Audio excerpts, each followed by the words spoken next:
Hola, ¿qué tal? Sean todos bienvenidos a esta nueva edición de Acción 10 en la mañana. Qué grato que nos pueda acompañar con ustedes Jimmy Romero, Jocelyn Medrano, Odili Vargas, junto a todo el equipo que hacemos posible esta edición. Muy buenos días, Jimmy.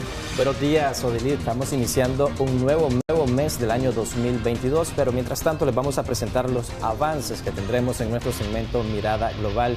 Y ahora les comento que en el caso de México, el periodista Roberto Toledo se convierte en la cuarta víctima asesinado a tiros por asaltantes en Michoacán. Y nos trasladamos a Alemania, donde asesinan a tiros a dos periodistas mientras realizaban un control rutinario de tráfico. Odili Vargas inicia con el detalle de nuestras informaciones de carácter nocturno.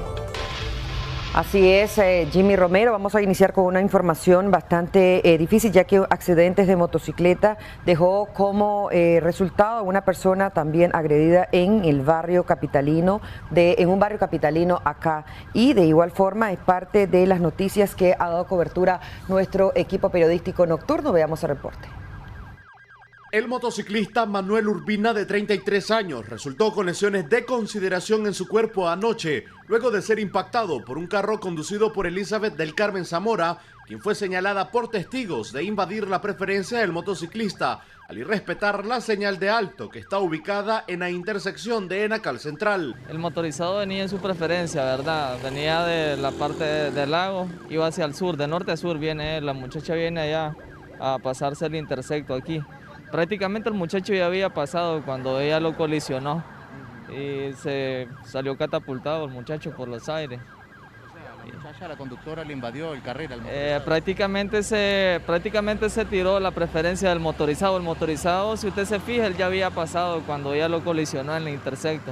Aquí la preferencia la trae el motorizado porque la trae de norte a sur. El hombre, que posiblemente presentó una fractura en una de sus piernas, fue atendido por miembros del benemérito Cuerpo de Bomberos. No, tiene una herida abierta a nivel del miembro inferior, derecho, y lo vamos a trasladar al hospital de la policía para descartar cualquier lesión más grave. La policía de tránsito se encargaría de determinar grado de responsabilidad de los implicados.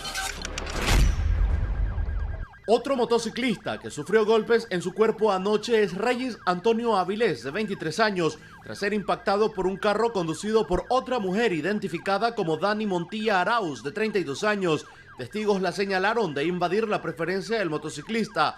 Sin embargo, ella aseguró que el joven se desplazaba a exceso de velocidad y que no pudo hacer nada por esquivarlo. Solamente que iba pasando, o sea, yo iba a meterme en aquel carril y el muchacho venía a toda velocidad. Cuando miramos ya estaba encima del carro.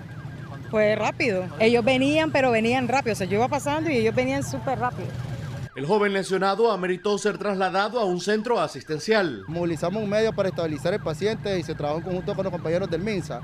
Un paciente presenta lo que es una posible fractura a nivel de la piel del miembro inferior derecho. Lo trasladó el compañero del MINSA y el otro golpe de escoriación estable que ha atendido en el lugar.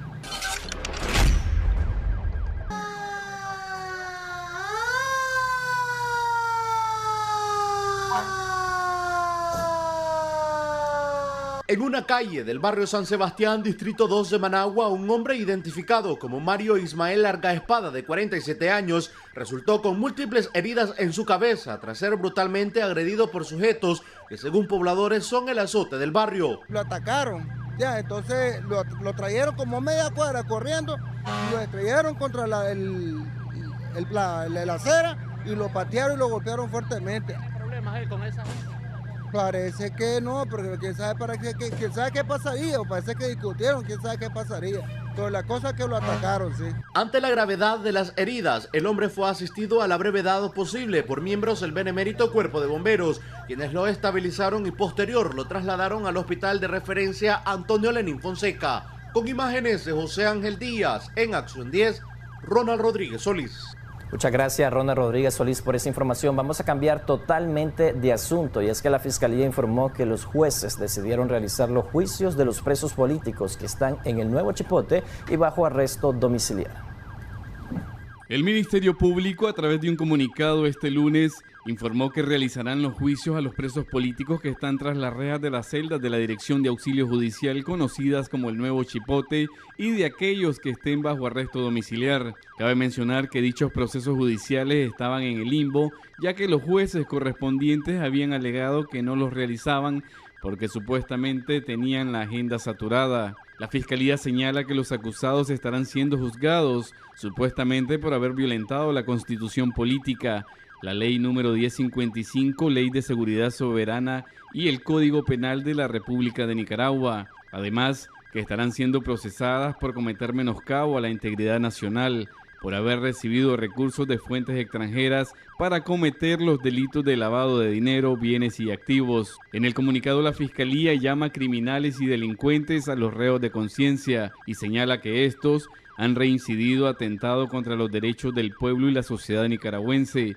comprometiendo la paz y la seguridad. La institución indica que son los mismos que promovieron y dirigieron los actos terroristas de la agresión del fallido intento de golpe de Estado del año 2018, habiendo paralizado el país y creado daños a la economía. Son los mismos que han provocado tanto dolor y luto en las familias nicaragüenses a causa de los asesinatos, torturas y secuestros, sumándose de esta manera al discurso y visión del gobierno. Mientras organismos defensores de derechos humanos nacionales e internacionales, familiares y abogados de presos políticos han denunciado que dichos procesos son políticos y que los detenidos han enfrentado violaciones a sus derechos humanos y constitucionales. Informó para Acción 10, Carlos Larios. Más familias de presos políticos se suman a la iniciativa de generar un diálogo con el gobierno que propicie la liberación de los reos de conciencia. Veamos el reporte. Un total de 14 familias de presos políticos más se unieron a la iniciativa de otros afectados que han solicitado al gobierno, a la Iglesia Católica y resto de sectores sociales que se realice un diálogo que permita la excarcelación de los 170 reos de conciencia. Nosotros, como familiares de un preso, decidimos respaldar y apoyar el pronunciamiento que dieron los familiares de presos políticos hace pocos días. Esto es porque queremos la libertad de nuestros presos políticos. Ya nuestros hermanos no aguantan de estar encerrados. En esta ocasión, familiares de los presos políticos Kenis Vargas Gutiérrez, Walter Montenegro Rivera, Dani García González, entre otros, se sumaron a la petición que busca la libertad de sus parientes. No obstante, lejos de liberarlos, la Fiscalía anunció este lunes que los jueces han decidido realizar los juicios contra los reos de conciencia que están en las celdas de la Dirección de Auxilio Judicial conocidas como el Nuevo Chipote y contra aquellos que están bajo arresto domiciliar. Ya estamos desesperados y para mí utilizar esta estrategia, buscar una vía para que liberen a nuestros hermanos. Solo el que esté en nuestros zapatos, el que sienta nuestro dolor, el que siente el dolor que tenemos a nuestros hermanos presos. Solo nosotros sabemos todo el dolor que pasamos. Actualmente el gobierno mantiene tras las rejas del Nuevo Chipote y de los diferentes sistemas penitenciarios del país a 170 presos políticos. Algunos ya han sido condenados por las diferentes instancias judiciales, mientras otros están a la espera de un juicio que es considerado político por sus familiares y abogados defensores. Informó para Acción 10, Carlos Larios. Y siempre relacionado a este tema, escuche bien, la madre de un excarcelado político decidió coserse la boca como medida de presión para solicitar al gobierno libere a los 130 reos de conciencia. Una medida extrema decidió ejecutar doña Dora Chavarría Sevilla, madre del excarcelado político Francisco Narváez Chavarría, para solicitar al gobierno de Daniel Ortega y Rosario Murillo la libertad de los 170 presos políticos. Le saluda la señora de las Cazuelas. He tomado la decisión de coserme los labios en protesta por la liberación de las presas y los presos políticos, por la paz de los periodistas, por la paz de los derechos humanos. Que viva Nicaragua libre. Doña Dora es opositora al gobierno y ha tenido que vivir el exilio de la mayoría de sus parientes. Su hijo Francisco Narváez fue detenido el 10 de junio del año 2018 y fue excarcelado el 30 de diciembre del 2019 bajo el régimen de convivencia familiar. Posteriormente decidió exiliarse junto a su familia. Actualmente el gobierno mantiene tras las rejas de la Dirección de Auxilio Judicial conocidas como el Nuevo Chipote y de los diferentes sistemas penitenciarios del país a 170 presos políticos. Lejos de liberarlos, la Fiscalía anunció que los jueces han decidido realizar los juicios a los reos de conciencia que están en el Nuevo Chipote y contra aquellos que están bajo arresto domiciliar. Informó para Acción 10, Carlos Larios. El presidente de la República Popular de China, Xi Jinping, comunica a través de una carta a su homólogo Daniel Ortega su interés en profundizar la confianza mutua. Veamos el reporte.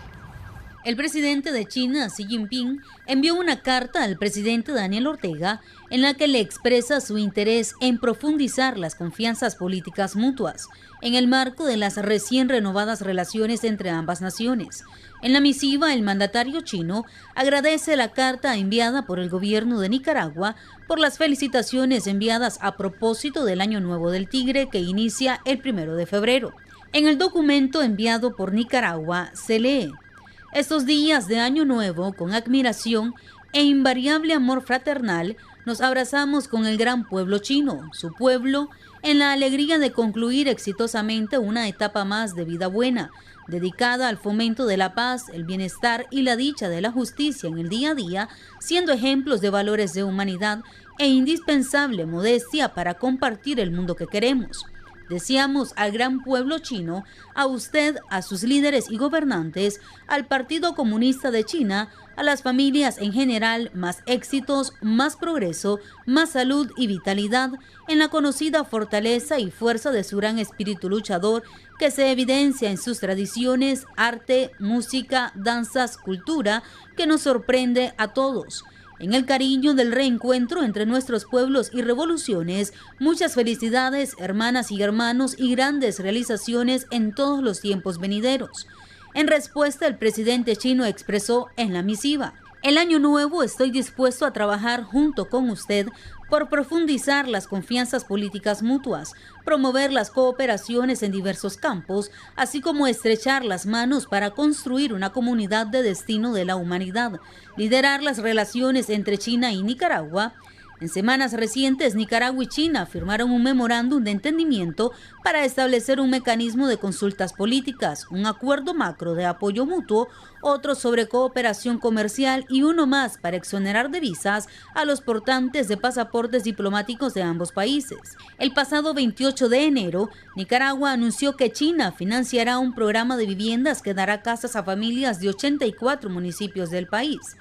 En el mes de diciembre, las relaciones diplomáticas fueron restablecidas entre el país centroamericano y China tras romper 31 años de lazos diplomáticos con Taiwán. María Esther Ordóñez, Acción 10. Retomamos el tema de la situación sociopolítica que atraviesa nuestro país y la Comisión Interamericana de Derechos Humanos solicitó al gobierno del presidente Daniel Ortega libere a todas las personas detenidas arbitrariamente en el contexto de la crisis, así como garantizar el proceso debido y el acceso a una defensa adecuada y cesar todo hostigamiento en su contra y familiares. Más detalles en el siguiente reporte. La Comisión Interamericana de Derechos Humanos publicó un comunicado este lunes en el que insta al Estado de Nicaragua a liberar a todas las personas detenidas arbitrariamente en el contexto de la crisis, así como a garantizar el debido proceso, el acceso a una defensa adecuada y a cesar todo hostigamiento en su contra. Según el organismo, hasta el 31 de diciembre de 2021, 160 personas permanecían privadas de la libertad arbitrariamente en el contexto de la crisis de derechos humanos iniciada el 18 de abril de 2018, de conformidad con la información proporcionada por el Mecanismo para el Reconocimiento de Personas Presas Políticas de Nicaragua. De ellas, 120 se encuentran en las distintas instalaciones del Sistema Penitenciario Nacional, 3 en delegaciones municipales de la policía, 35 en la Dirección de Auxilio Judicial conocida como el Chipote y 2 en arresto domiciliar. En el escrito, la CIDH agrega que en las últimas semanas, desde el MECENI se recibió información sobre las deplorables condiciones en las que se encuentran las personas detenidas en el Chipote. Al respecto, el pasado 4 de enero, familiares familiares denunciaron públicamente la persistencia de tratos crueles e inhumanos, insalubridad en celdas, despojo de pertenencias, falta de acceso al agua potable, alimentación insuficiente e insalubre, falta de atención médica adecuada, oportuna y especializada, así como de medicamentos. Dichas condiciones estarían deteriorando severamente la salud de las personas detenidas, especialmente de las personas mayores cuya condición sería crítica. El organismo insta al Estado a adoptar todas las para que sus derechos sean efectivamente respetados, así como actuar con estricta diligencia a fin de prevenir y erradicar las formas de violencia y discriminación en su contra. La CIDH afirma que preocupa la información sobre trato intimidatorio que reciben familiares de las personas detenidas durante las visitas, como amedrentamientos por agentes policiales, revisiones físicas exhaustivas que en algunos casos incluyeron tocamientos indebidos, retiro de vestimenta y ropa interior. El organismo urge al Estado a la liberación de todas las personas detenidas arbitrariamente en el contexto de la crisis en Nicaragua, así como a garantizar el debido proceso, el acceso a una defensa adecuada mediante el contacto regular e irrestricto de las personas acusadas con su representante legal y a cesar el hostigamiento en su contra. María Esther Ordóñez, Acción 10. Tras la muerte de una niña de tan solo 3 años de edad en el departamento de Rivas por la picadura de un alacrán, un médico especialista explica la reacción de esta y qué tan letal puede ser el veneno de estos animales. Veamos el reporte. Niña de 3 años en Rivas falleció tras recibir una picadura de alacrán mientras dormía en su vivienda ubicada en el barrio Gaspar García Laviana. El lamentable hecho ocurrió a la medianoche de este sábado cuando la niña empezó a llorar del dolor y sus padres, al intentar brindarle auxilio, se dieron cuenta que la menor había sido picada por el venenoso escorpión. Al consultar a un médico pediatra explicó cuál podría ser la reacción letal que causa la picadura de estos animales y si un niño a esa edad es capaz de soportar este tipo de picaduras. Aquí lo más conveniente muchas veces ver si se puede ver el alacrán, porque la familia de alacranes son muchísimos, y eso pueden, algunos dan reacción típica, que en el lugar donde inocularon el líquido se matiza la piel, y otros pues dan reacciones alérgicas. Y otros dan una reacción probablemente como este niño. Sería que al niño, al tener el piquete, primero hay que ver el lugar donde lo hizo, y segundo, el líquido igual corre por todo el cuerpo y ahí vamos sintiendo problemas hasta llegar al shock, algo así. Puede ser casi comparado, no digo que eso sea, pero puede ser comparado al fin el veneno como la mordedura de una serpiente. ¿Y esto puede causar alguna reacción alérgica y producir algún infarto? Una insuficiencia cardíaca y probablemente un infarto. El doctor sugiere que mientras se acude al centro hospitalario más cercano lo más pronto posible, se puede suministrar un antialérgico. Bueno, se puede dar un antialérgico. Antialérgico se le puede dar para mientras y lavar la herida mientras llega al facultativo que lo va a ver y lo va a valorar, porque también depende de donde le haya pegado el aguijanazo, si en el pie, si en la pierna o cerca del tórax, ahí está más cerca. Ante la presencia de estos animales se debe revisar y sacudir prendas de vestir y calzados, sacudir la ropa de cama antes de acostarse o acostar a un bebé o niño, tener precaución cuando se examinan cajones o estantes, evitar caminar descalzo en zonas donde se conozca la presencia de alacranes. En Acción 10, Geraldine Domínguez. Muchas gracias, Geraldine Domínguez, por esa información. Vamos a cambiar totalmente de tema porque jóvenes originarios del barrio San Rafael en Tipitapa perdieron la vida cuando en medio de una jornada de pesca, una fuerte corriente los arrastró en el sector de Los Cocos. Desde tempranas horas de este lunes, los bomberos unificados con la especialidad de búsqueda y rescate, pescadores de Tipitapa y la alcaldía, dieron continuidad a las labores de búsqueda del joven pescador que el domingo fue arrastrado por una corriente en el lago Solotlán, cuando se encontraban con otros familiares faenando. El hecho ocurrió exactamente del kilómetro 17 de la carretera Panamericana Norte, 6 kilómetros al oeste. Las labores dieron resultados y lograron encontrar el cuerpo sin vida de Manuel Alberto Godínez Castrillo, de 22 años de edad. Según los pescadores, estaba a unos 200 metros de profundidad y a unos 200 metros de la costa. Durante el percance también andaba un jovencito de 12 años de edad que se perdió por casi 4 horas. Él fue encontrado con vida en una piedra ubicada a unas 300 yardas de la costa, donde se refugió y luego fue rescatado por unos pescadores que pasaron por la zona. El joven Manuel Alberto Godínez Castrillo vivía en el barrio San Rafael. Se conoció que dejó en la orfandad a un niño de 6 días de nacido. Su vela y entierro será en Managua, de donde era originario. Con información de Danilo Muñoz, en Acción 10, Jocelyn Rojas. Un anciano de 75 años de edad fue encontrado sin vida en la comarca Marañonal, kilómetro 17 de la carretera Ajiloá. La policía investiga el caso. La Policía Nacional de Ciudad Sandino investiga la extraña muerte del señor Edgar Ramón Casaya Pérez, de 75 años de edad. Vivía solo con su esposa, quien muy de mañana, como de costumbre, salió a trabajar a su pequeño tramo ubicado en el Mercado Oriental. Fueron sus vecinos quienes le dieron la mala noticia al notar que ya eran las 9 de la mañana y el anciano aún no se levantaba. Madrecita, él estaba solo. Sí, porque yo salía a trabajar siempre. Y cuando yo vine lo hallé encerrado. Aquí lo hallamos, aquí estaba él. ¿Y él estaba bien en la silla? Por cuenta, pero yo no, cuando yo lo hallé aquí lo hallamos tirado porque el señor me ayudó a abrir ahí para entrar yo allí. El abanico estaba sonando, la luz estaba encendida, pero él estaba aquí caído. Con un pie subido ahí tenía él. Aunque sospechan que pudo haber sido algún infarto, van a permitir que la policía haga su peritaje. Es correcto, sí, porque aquí no hubo nada de violencia, nada de eso. El negociante del Oriental ya se gana la vida en el mercado vendiendo y el varón quedaba solo, como usted sabe que él es ya un viejito jubilado, entonces él quedaba en la casa. No le sabría decir, varón. Por ahí, ¿verdad, va? Sí. 65 tenía.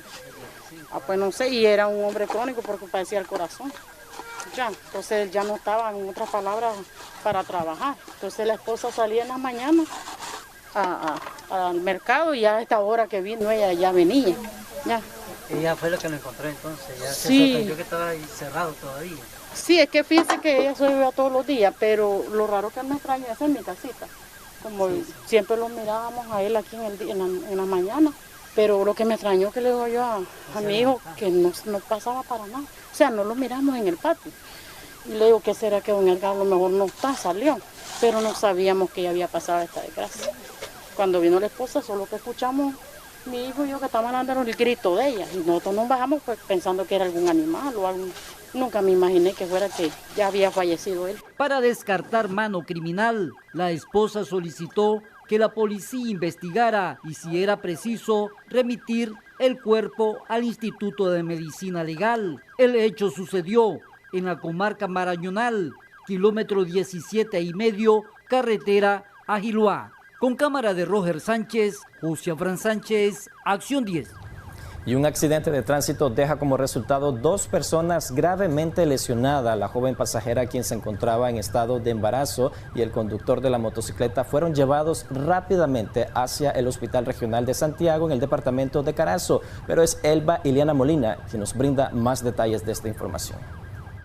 Los atropellos de peatones son uno de los incidentes más habituales, sobre todo ocurren en zona muy oscura y en horas de la noche. La amplia carretera Panamericana Sur es testigo de los sinnúmeros de accidentes de tránsito que han ocurrido. En el kilómetro 49 entre Jinotepe hacia Santa Teresa, la noche de este domingo caminaba sobre la vía de este a oeste un ciudadano a quien se le desconoce la identidad, quizás entre unos 55 a 60 años. Fue impactado por el motociclista Moisés Antonio Narváez Pérez, de 31. El peatón falleció de forma inmediata en el sitio. Presentó un traumatismo craneoencefálico severo que le produjo una fractura en la base del cráneo, con consecuencia una hemorragia masiva por oído que se llama otorragia. Además presenta fractura en el tercio medio y en el tercio aductor de la pierna derecha. Únicamente el golpe, le dio la moto. A veces son imprudencias, a veces del peatón. Frente a la Rosera San Antonio, el lugar exacto donde ocurrió la tragedia, se movilizaron varias unidades de la Cruz Roja Nicaragüense de Jinotepe, trasladando al motociclista. Resultó con lesiones graves y fractura, pero el fallecido, quien vestía suéter negro y pantalón café, los habitantes de la zona aseguran no conocerlo. Sin embargo, las autoridades de tránsito buscaban a sus familiares cercanos a los municipios, pero fue imposible localizarlo. Es un lugar muy traficado de peatones y es demasiado peligroso. Aquí han habido muchos muertos. Parece que hace falta señalización bien aquí. El cuerpo fue remitido al Hospital Regional Santiago de Jinotepe en espera de ser reclamado por sus familiares, mientras las autoridades de tránsito analizan detenidamente las circunstancias del percance, si se trató de una imprudencia de parte del peatón o conductor y aplicar lo que establece la Ley 431. Elba Iliana Molina en Acción 10. El conductor de una motocicleta sufrió graves lesiones luego que este impactara en la parte derecha de un furgón que venía aparentemente cargado de maseca y se dirigía hacia Honduras. José Ronald Hernández Álvarez, quien venía conduciendo el pesado vehículo, informó que el motociclista aparentemente iba en estado de ebriedad. Veamos el reporte. El conductor de una motocicleta sufrió graves lesiones luego que este impactara en la parte derecha de este furgón, quien venía cargado de maseca, y este se dirigía hacia Honduras. José Ronald Hernández Álvarez, quien venía conduciendo el pesado vehículo, informó que el motociclista, aparentemente en estado de ebriedad, le invadió su carril. Un muchacho viene ebrio y viene cabal en mi carril, viene el de allá para acá. Yo trato la manera de quitármelo para que no impacte cabal de frente.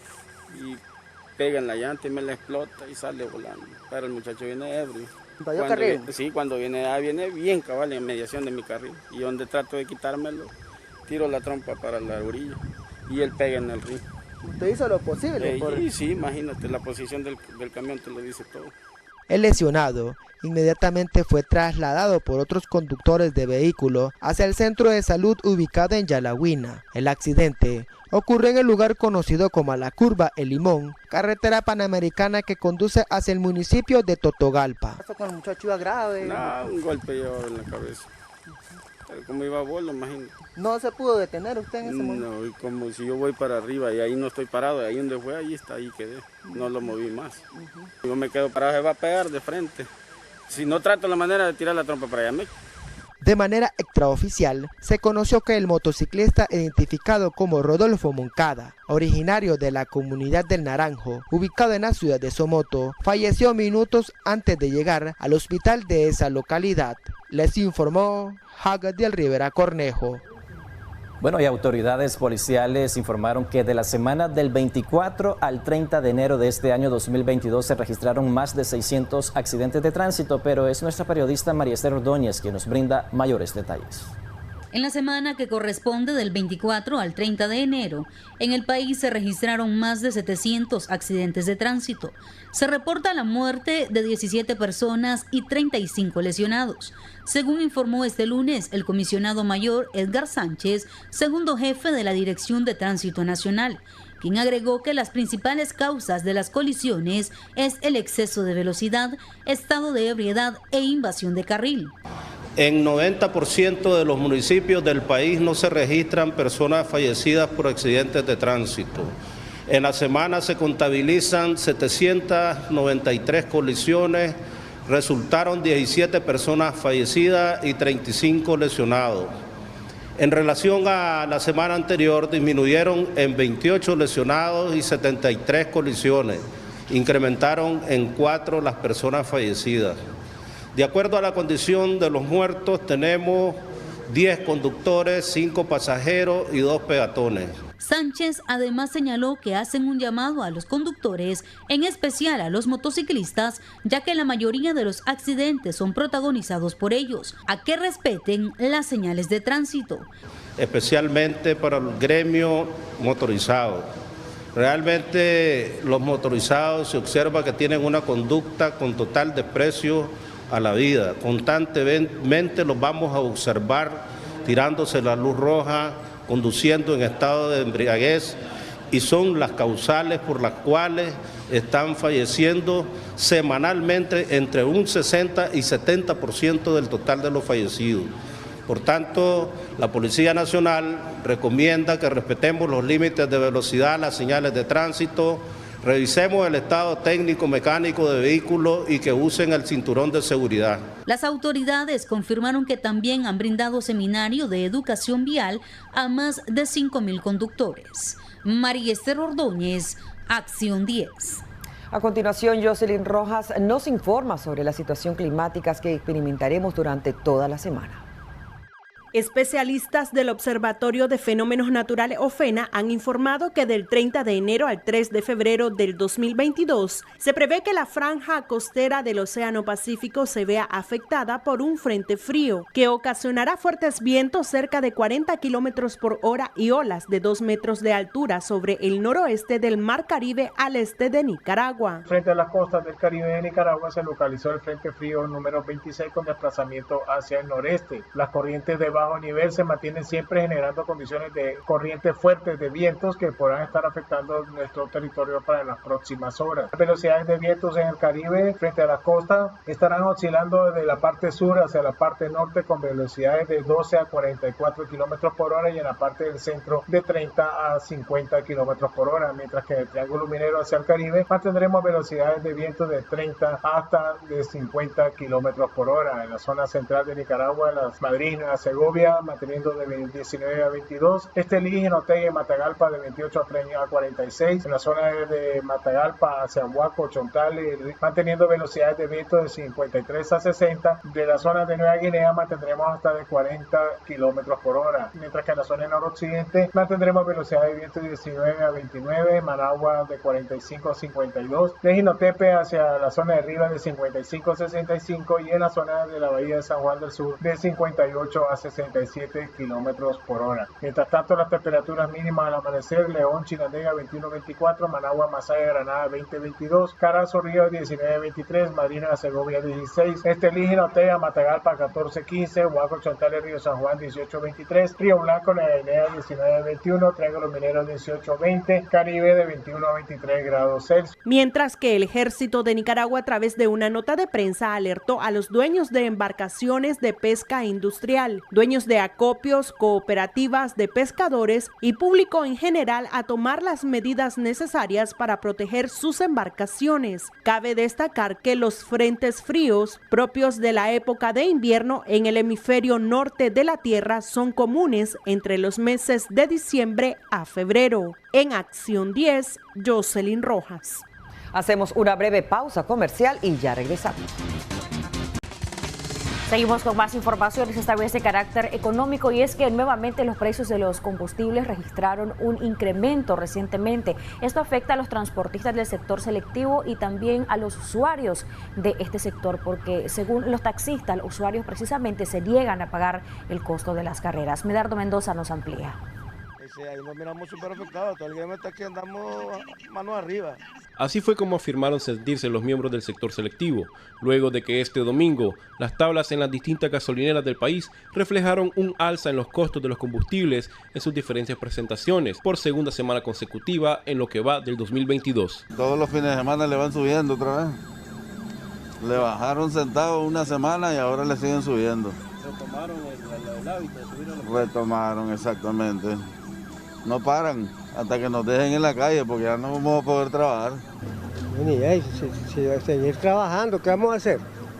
No hay de otra. No hay de otra, hay que consumir lo que como está, ¿cómo vamos a hacer? Si la situación está dura, no se gana ni para los frijoles. Ante esta situación, los taxistas aseguran que los usuarios del sector selectivo se rehúsan a pagar los costos de los viajes. La gente no te va a pagar más porque eso es lo que dice, de que no hay salario, entonces a uno le cobramos siempre lo mismo. Y el que lo afectaba aquí es el taxi, que andamos mal ahorita por el combustible. Y la gente no quiere pagar. Le decía 80, 60, 70, así uno no pasa de ahí. Ya llega el dueño, uno tiene que darle el turno, tiene que botarle el pasajero. Según las proyecciones, el aumento en el precio de la gasolina super sería de 0.41 centavos, lo cual significa un incremento de 1 córdoba con 55 córdobas por galón. En el caso de la gasolina regular, incrementó 37 centavos, lo que equivale a 1 córdoba con 40 centavos por galón, y el diésel aumentó 49 centavos por litro, dando un igual a 1.85 córdobas por galón. Con cámara de Jorge Arellano, les informó Medardo Mendoza. Bueno, y por segunda semana consecutiva las presentaciones del gas licuado mantienen su valor luego que dejara de estar vigente la medida que mantuvo por 2 meses y medio congelados sus precios. Las amas de casa vuelven a tener una noticia positiva en medio de la carestía de la vida. La presentación del gas licuado de 25 libras, la de mayor consumo a nivel local, se cotiza en 430 córdobas, mientras el cilindro de 10 libras permanece en 171 córdobas. Pues no, se alegran porque dicen ya bajó, ya es menos, dicen, ¿ves? Porque estaba a 4.85 y ahora son 30 córdobas menos que se le ha bajado. Pues la tendencia que esperan ellos en sus hogares es que sigan bajando de precio. Que siga bajando porque para ellos les cuesta esa cantidad que estaba antes. El año pasado, el de 25 libras mantuvo un precio en Managua que casi sobrepasa los 500 córdobas, un valor que fue catalogado como histórico por los consumidores. Este año la expectativa es que pueda volver a cotizarse por debajo de los 300 córdobas. Pero esperamos que siga bajando y que llegue a su precio de 2.60 como se estuvo manteniendo durante varios tiempos. ¿Ves? Todas las familias nicaragüenses necesitan que baje el gas, porque es uno de los rubros de la canasta básica. El precio de cada presentación de cilindro de gas butano varía en cada departamento e incrementa más de precio por el servicio delivery. Jimmy Romero, Acción 10. Y buenas noticias para los consumidores, y es que bajan más de 7 productos alimenticios de precio, estos que integran la canasta básica. Veamos el reporte. Esta semana fueron 7 los productos que integran la canasta básica que bajaron de precios. Entre ellos destacan la cajilla de huevos con una baja de 10 córdobas, la libra de queso que se redujo en 19 córdobas, el balde de chiltoma que tuvo un descenso de 8 córdobas y el repollo con una baja de 10 córdobas. Los precios están logrando ya su costo normal. ¿Por qué? Porque venimos de diciembre de una temporada alta donde todo aumentó, porque todo aumentó en diciembre. Hoy ya están ellos agarrando su costo verdadero, que es a la baja. ¿Cuál es el impacto que tienen las familias al empezar a bajar estos productos? Bueno, agarran más poder adquisitivo, digamos sus pagos, ¿me entendés? Que le dan mensualmente, en el otro caso quincenal. Lo único que aumentó de precio fueron 2 productos, la libra de frijol que pasó de 22 a 23 córdobas, mientras la libra de pollo de 42 a 44 córdobas, teniendo un golpe considerable en la dieta de los nicaragüenses. Hay otras semanas que solamente aumentan también y los otros se quedan estables. Aquí han habido semanas que te aumentan 6, 7 productos y solo te baja 1.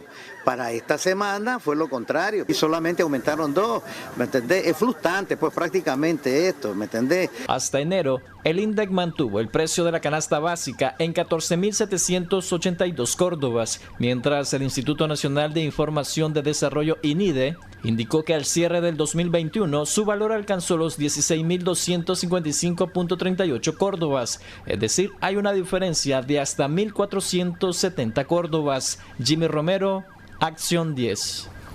Luego, por más de 15 días, el queso seco mantuviera alto precio en varias partes del país. A partir de este lunes, en el mercado oriental ya se está cotizando en 45 córdobas la libra de este producto. Por casi 2 semanas tener una ración de queso seco en la mesa de los nicaragüenses fue un lujo.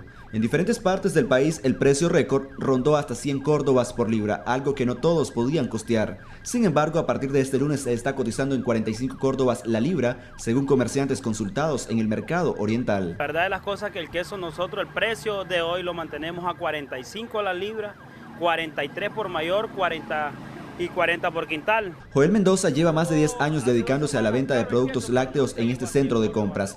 Mendoza asegura que el queso seco nunca llegó a costar 100 córdobas. Posiblemente los comerciantes ya menudeadores pues habían dado a a 85, pero nosotros los mayoristas el queso lo tuvimos a 77, hasta 80 en mesa, pero no llegamos a 100, 85.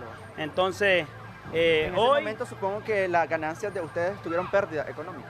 Lógicamente, todos los comerciantes en queso lo fuimos con pérdidas grandes porque la gente decidió no venir a los mercados ya a comprar queso y entonces todo el queso los quedó almacenado y tuvimos que bajarlo y ahí tuvimos pérdida hasta 25 córdobas por libra. Alfredo Duarte, productor de queso del departamento de Nueva Segovia, exteriorizó su disgusto al asegurar que estos costos tan variables que se manejaban en las últimas semanas provocaron falta de demanda del producto y pérdidas económicas. El mercado no baja la noticia de 98 a 100 córdobas. Nosotros pagamos a 25, a 30 córdobas. Entonces, ¿cómo los tratan a nosotros? Ladrones, junto con los trameros. Y porque el queso no baja de aquí. Los paguen a 30 o los paguen a 80, el costo de nosotros es igual. Pero como en este caso a nosotros no lo sostienen, hoy están pagando a 35, ¿a cómo está en mesa? A 55. Los lácteos y sus derivados son productos esenciales en la mesa de los nicaragüenses. El queso de crema se cotiza en 48 córdobas la libra y el queso mozzarella en 60 córdobas. A pesar de estos precios en esta época de verano, el queso podría presentar una leve alza debido al poco pasto para el alimento del ganado. Christopher Guevara, Acción 10. Vamos a cambiar totalmente de asunto para presentarles una noticia trágica y en Jinotega es encontrado flotando el cuerpo sin vida de un joven quien había sido reportado como desaparecido por sus familiares desde el día sábado. Los detalles en el siguiente reporte. El joven Juan Carlos Gaitán, de aproximadamente 18 años de edad, quien había sido reportado como desaparecido desde el día sábado, fue encontrado sin vida dentro de una piscina en un centro recreativo de la ciudad de Jinotega a eso de las 10:40 de la noche de este domingo 30 de enero. De acuerdo a información preliminar, los familiares de la víctima no logran comprender cómo pudo estar flotando su cuerpo la noche del sábado y todo el domingo, sin que nadie se percatara.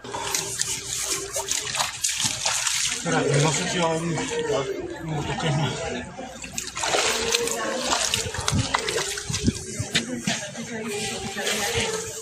Al lugar se hicieron presentes agentes de la Policía Nacional para realizar las debidas investigaciones y así determinar cuáles fueron las causas de la muerte de Gaitán.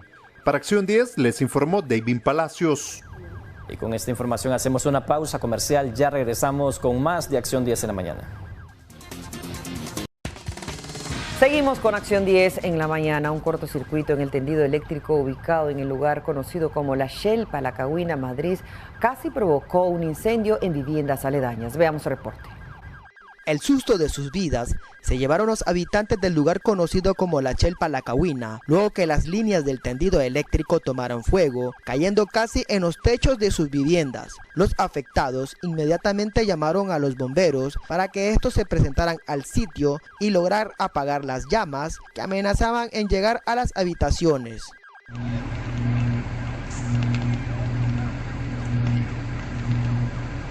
Sentimos el esplendor que es, el gran sonido que hizo, la explosión, estábamos acostados.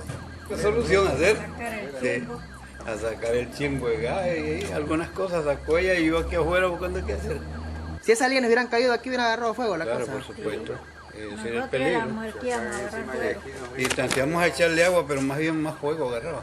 Aparentemente lo que provocó el suceso fue un cortocircuito en la red eléctrica, aunque los ciudadanos ya habían reportado en días anteriores que les llegaran a reparar las líneas porque estaban a punto de desprenderse.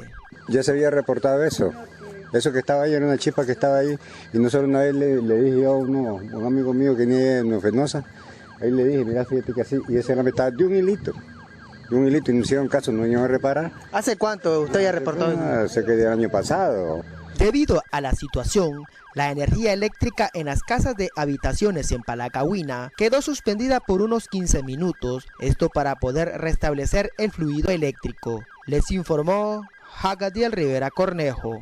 Y la vicepresidenta de Nicaragua, Rosario Murillo, anunció en su intervención telefónica del mediodía de ayer que los lazos de cooperación entre Nicaragua y la República Popular de China se desarrollan positivamente luego de 2 meses que las relaciones de ambas naciones se restablecieran. A 2 meses del restablecimiento de las relaciones con la República Popular China y Nicaragua, la cooperación entre ambos países iniciaron a desarrollarse positivamente, según la mandataria Rosario Murillo.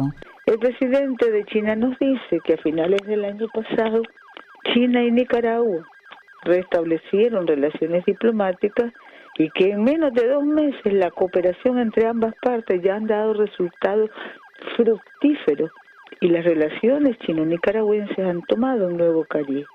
Asigna el presidente suma importancia al desarrollo de las relaciones entre ambos países y nos dice el presidente Xi Jinping que en el año nuevo está dispuesto a trabajar, estoy dispuesto a trabajar junto con usted para profundizar las confianzas políticas mutuas, promover la cooperación en distintos, diversos campos y estrechar las manos para construir una comunidad de destino de la humanidad, liderando las relaciones entre China y Nicaragua. En su intervención telefónica, la vicepresidenta informó que este próximo 2 de febrero los trabajadores públicos recibirán su pago correspondiente. Hoy nos informa el compañero Iván Acosta que las fechas de pago del salario del mes de febrero a los servidores públicos serán miércoles 2, MINSA, jueves 3, MINED, viernes 4, otras instituciones. Esta semana entonces se paga el salario del mes de febrero a los servidores públicos. Murillo también dio a conocer el desarrollo de la cobertura en cuanto a la vacunación. También estamos recibiendo del Ministerio de Salud la estadística sobre el desarrollo de la vacunación.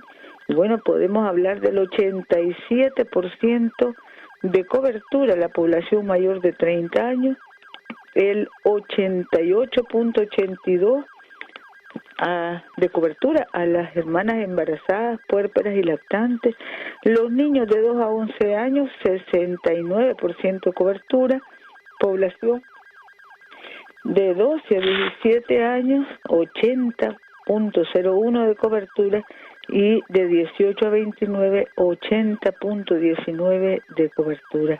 En Acción 10, Geraldine Domínguez.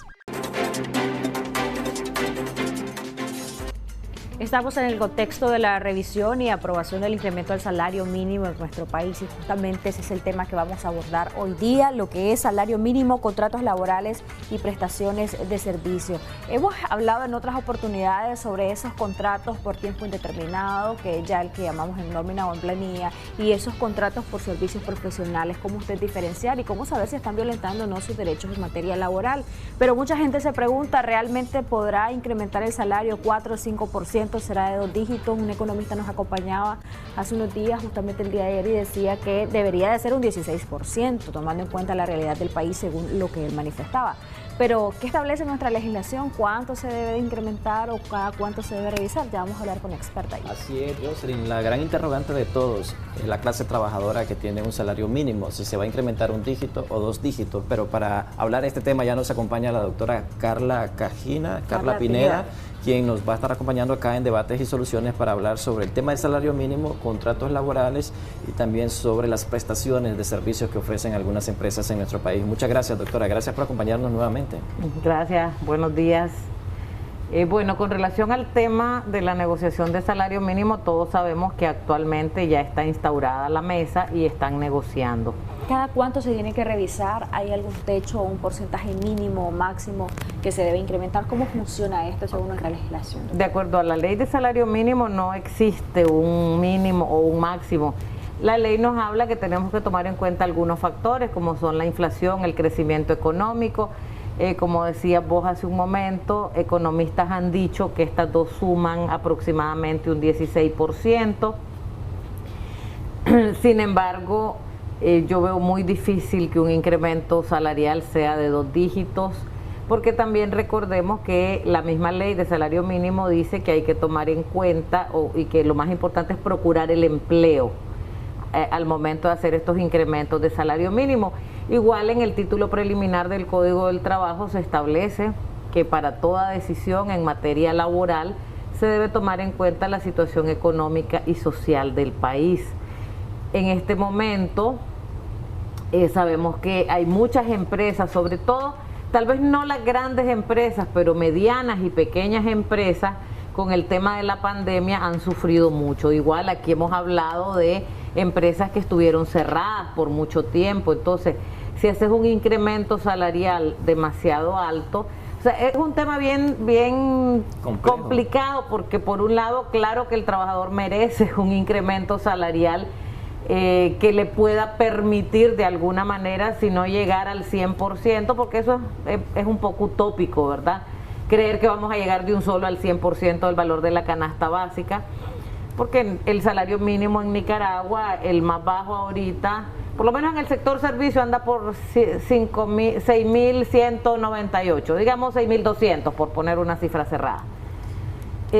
No vas a aumentarle a nadie más de un 100%, pues, para que pueda llegar por lo menos a 12.000. Y eso que el valor de la canasta básica ahorita, según también los economistas, anda más o menos alrededor de 16.000 córdobas. Lo que la gente dice en la calle, doctora, es ¿por qué no va a haber un incremento del salario mínimo mayor a 2 dígitos? Si hubo crecimiento económico el año pasado de 9.5% y además hubo un deterioro en el poder adquisitivo, es decir, la canasta básica incrementó prácticamente más de 1.000 córdobas el año pasado. Sí, yo creo que todos estamos pegando el grito al cielo con el tema de los precios, el precio del queso y todo lo demás, que todos los que tenemos, pues compramos la comida en nuestro hogar, sabemos que esto ha incrementado, pero el problema es que no podés trasladar siempre a la misma proporción el incremento de la vida al incremento de los salarios.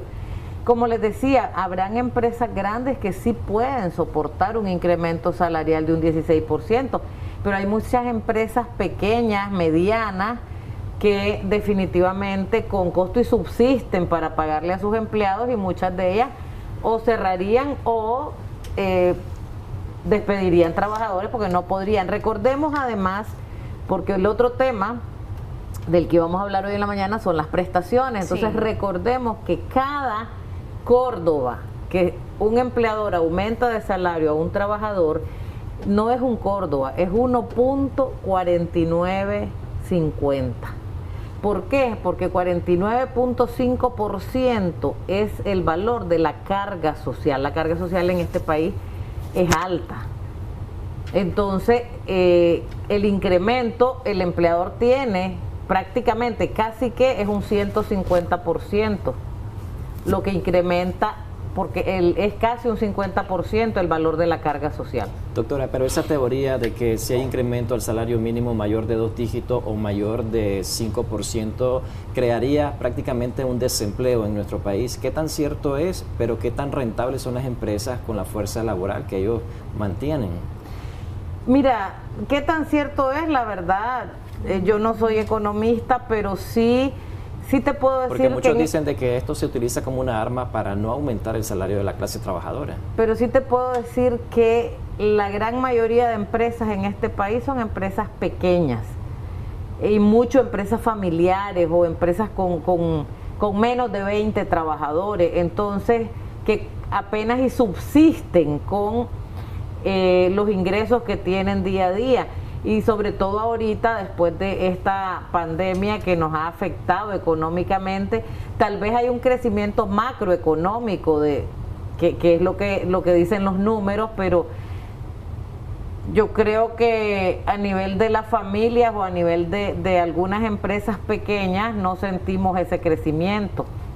Un salario o una negociación de salario mínimo diferenciado podría ser la opción, porque en el caso de la Central Sandinista de Trabajadores está proponiendo un 5% para el sector de las MIPYMES y un 10% para el resto de sectores. ¿Esa propuesta es viable, tomando en cuenta pues que hay pocas empresas grandes y la mayoría son pequeñas empresas y medianas?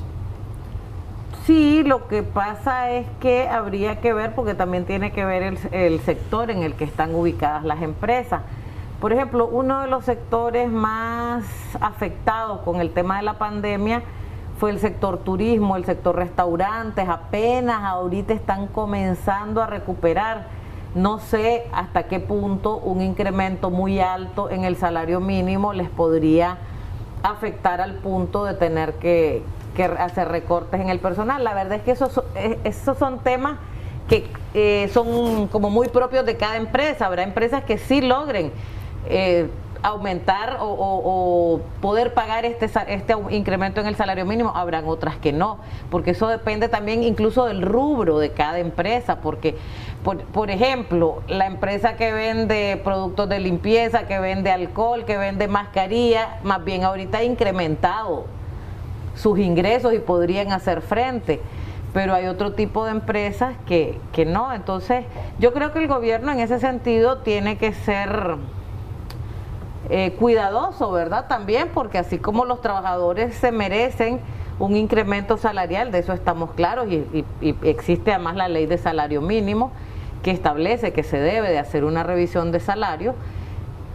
también hay que tomar en cuenta la situación del país para ver cuál sería el porcentaje ideal o correcto. Bueno, el ideal no, el ideal ya sabemos que no vamos a llegar a él, pero ¿cuál sería el porcentaje correcto para tratar de que exista un equilibrio entre lo que el trabajador requiere y lo que las empresas podrían pagar? Ahora tenemos una llamada, pero después de la llamada me gustaría que me conteste cómo, según muchos han dicho, que a raíz del 2018 pues se ha fomentado o ha crecido más bien el desempleo, la informalidad en nuestro país, y el hecho de que existan contratos por tiempo indeterminado, que deberían de ser contratos por tiempo indeterminado y realmente se están tomando como contratos por servicio. ¿Cómo diferenciar en esto? ¿Cómo saber si me están pagando de acuerdo a lo justo? Y cómo ver también el tema de los salarios mínimos, porque por ejemplo en el sector del campo mucha gente se queja y dicen no me pagan el mínimo, las asistentes del hogar de igual forma, pero tenemos la comunicación. Buenos días, le escuchamos. Aló, buenos días. Bienvenido, gracias por llamarnos. ¿Cuál es su comentario? Sí, mi comentario es que pues en este país lamentablemente cuando hablan de los salarios mínimos es un escándalo, pero el gobierno cuando nos imponen los impuestos, ahí sí ellos le suben a su antojo, ¿me entiendes? Entonces mi sugerencia es que el gobierno ayude a las empresas bajando los impuestos que tienen, para que así haya un aumento en el salario mínimo y ganar un poco más. Ok, ¿usted es empresario, es microempresario? Soy ebanista, tengo mi tallercito y ahorita tenemos un incremento en todo lo que es pintura, cenas, altísimo. Se subió un 12-15% y el salario mínimo pues se mantiene. ¿Cuántos trabajadores tiene? Tenemos 4 y sobrevivimos pues, y con los impuestos que me están poniendo pues sí, vamos a fracasar el día menos pensado. Sí, muchas gracias por llamarnos. Qué valioso que puedan participar esas pequeñas empresas, esas MIPYMES, porque realmente era lo que usted decía, la mayoría de empresas en Nicaragua son pequeñas, y como una empresa pequeña puede enfrentar un aumento de 2 dígitos del salario mínimo, por ejemplo. Entonces él planteaba algo que legalmente es posible, ¿no? Revisar la ley de concertación tributaria, la reforma tributaria, ¿no? Claro, pero no, la experiencia que hemos tenido pues es que cada que se revisa más bien ha sido para subir impuestos o para quitar algún tipo de exenciones que había en la ley. Entonces es bien complicado, como les decía, porque el pequeño empresario que igual que quiere hacer las cosas bien y paga sus impuestos, pero tiene que comprar la materia prima, está subido, todo ha subido. Entonces si subís mucho los salarios, va a tener que subir el precio al producto también, entonces al final se vuelve una espiral, o sea, te subieron el salario, pero todos los productos subieron de precio, entonces al final terminás en las mismas. Doctora, tenemos otra llamada telefónica. Muy buenos días, ¿cuál es su aporte al tema que estamos abordando? Le escuchamos. Buenos días, una consulta nada más. Bueno, muy bonito su programa. He estado viendo, estoy hablando del salario mínimo. Y mi pregunta es que por qué el Estado ya decretó un aumento del 3% al salario mínimo. Y bueno, si sacamos nosotros cuenta, prácticamente al trabajador no le queda nada, porque el INS es una gran barbaridad que le quita. Y si tiene un salario más de 10.000 córdobas, viene la renta y le quita otra gran cantidad. Entonces, mi pregunta es esta, porque ¿por qué se sigue hablando de salario mínimo si el Estado ya decretó un 3% para sus trabajadores? Gracias. Bueno. Ok, muchas gracias. Doctora, ¿qué podría responderle? Bueno, el Estado todavía, todavía no se ha establecido cuál es el porcentaje en que se va a incrementar. Sí, el Estado había incrementado en un 5 y algo % el salario de sus trabajadores en meses anteriores, pero igual el salario del Estado era uno de los más bajos, porque sí el salario mínimo está por sectores. Que es para esta población específica la que trabaja para las instituciones del Estado. Así es solo para las que trabaja. Y lo que está negociándose ahorita son 9 sectores económicos. Así es, todos los sectores económicos en los que está la mayoría del sector privado. El Estado también, o sea, están todos, o sea, dentro de los 9 sectores está el sector del Estado también. Él decía algo también en la pregunta que hacía, y es el fenómeno de que aquellas personas que, por ejemplo, ganan más de los 10.000 córdobas, prácticamente les queda poquito, porque se le va en IR, se le va en otros rubros, donde el trabajador a veces no quisiera, pues, ve su salario totalmente reducido por estos fenómenos. ¿Esto también debería de revisarse? Es bien difícil que ningún estado en general, no me refiero solo a Nicaragua, rebaje este tipo de impuestos. ¿Por qué? Porque es casi que un impuesto seguro. Como al trabajador le quitan el impuesto desde antes que reciba su dinero, sí. Entonces es una de las formas en la que los estados pueden pagar su gasto público, ¿verdad?, a través de estos impuestos. Obviamente sí creo que habría que revisar a lo mejor la base, porque ya la base de los 100.000 córdobas anuales para no pagar, que están exentos de impuestos, debería de subirse un poco, sobre todo pues con todos los incrementos al salario mínimo. Dentro de poco estamos hablando de que esto implica un salario de 8.333 córdobas al mes, es decir, tu salario por debajo de 8.333 está exento de pago de impuestos, pero ya es muy poca la gente que gana por debajo de 8.333.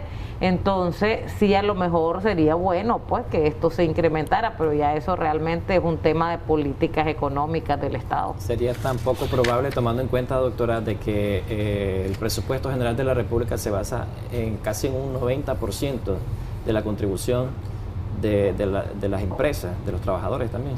Ahí es más de los trabajadores, porque el impuesto, el IR, es sobre todo el IR laboral, que además es una tabla progresiva.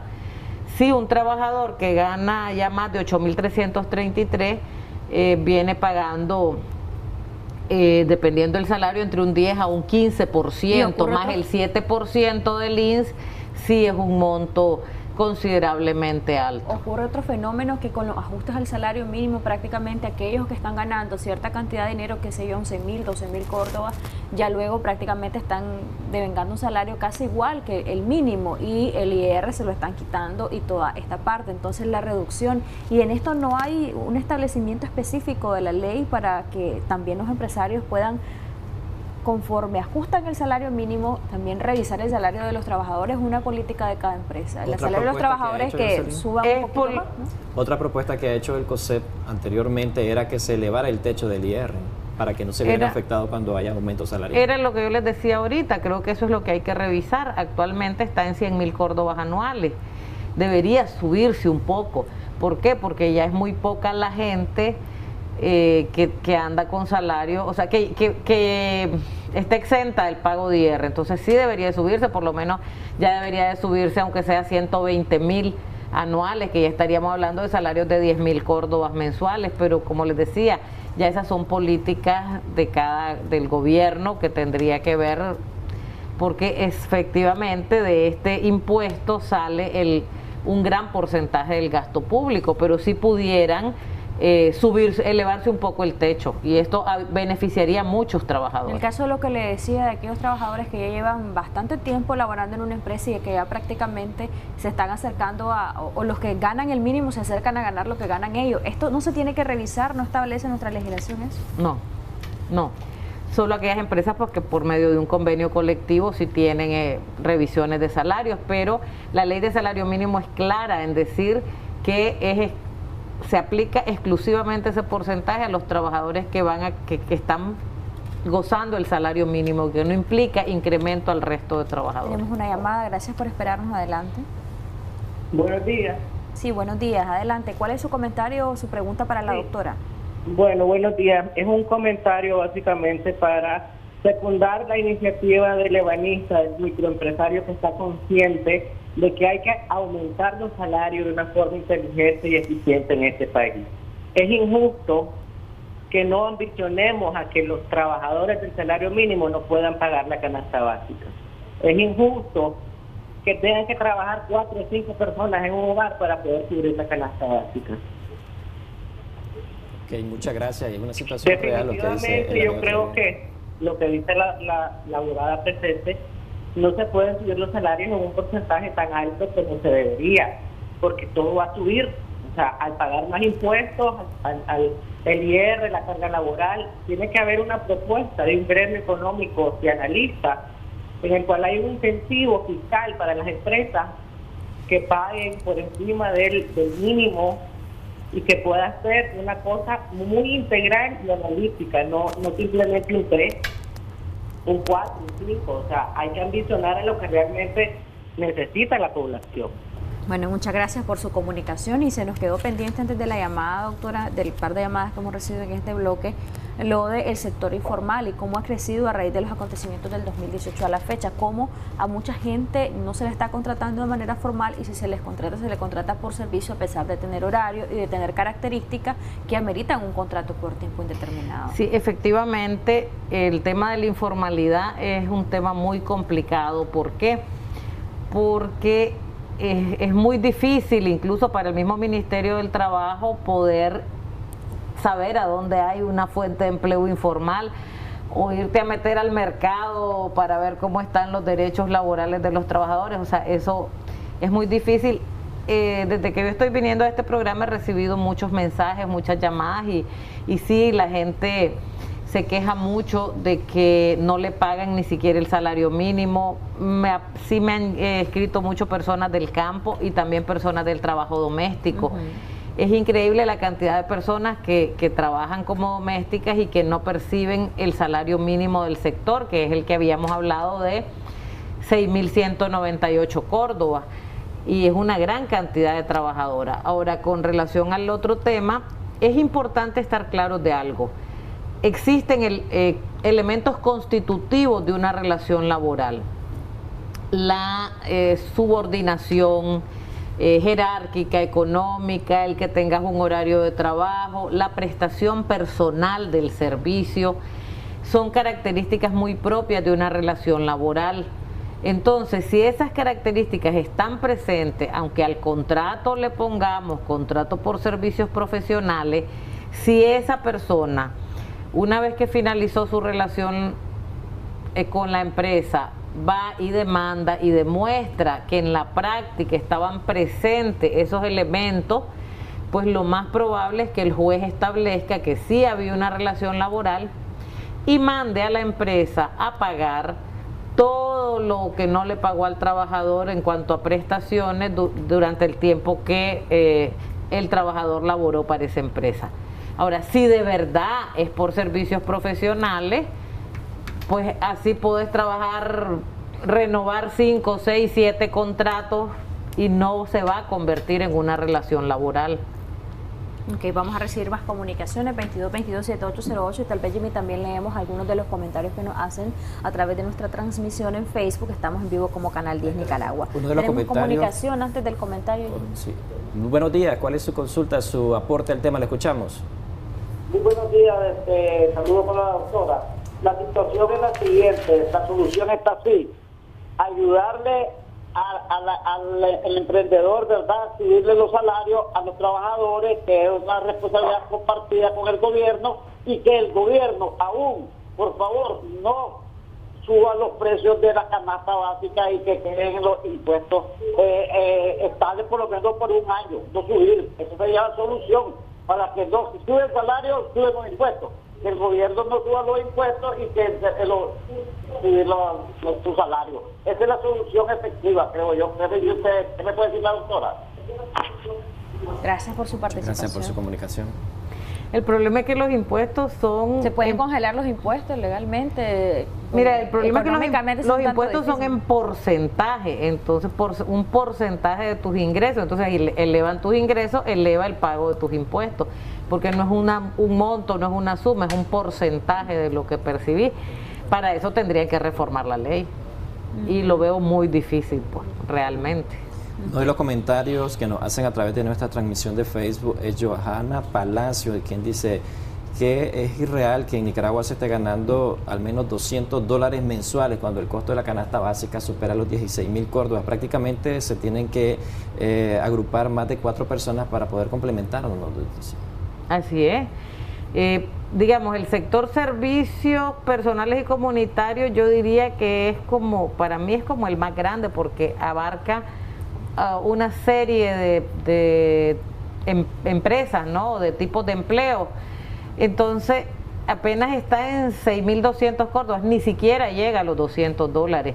Y para una persona, imagínense, una trabajadora del hogar, por ejemplo, que muchas veces incluso duerme en la casa de su patrón, su empleador, y llega solo el fin de semana o en algunos casos cada 15 días a su casa a ver a su hijo, y apenas en el mejor de los casos percibe el salario mínimo, porque se da mucho que en este sector ni siquiera le pagan el salario mínimo a la trabajadora del hogar. Tenemos una llamada, doctora. Buenos días, gracias por esperarnos. Adelante, ¿cuál es su comunicación o cuál es su pregunta más bien? Buenos días. Hola, buenos días. ¿Aún está en línea la persona que nos estaba llamando? Sí, le escuchamos. Le estamos escuchando. Adelante, ¿cuál es su comentario o su pregunta? Tenemos problemas con esa comunicación, no logramos escuchar bien. Quizá nos habla con más claridad, por favor, y no nos escucha a través del televisor.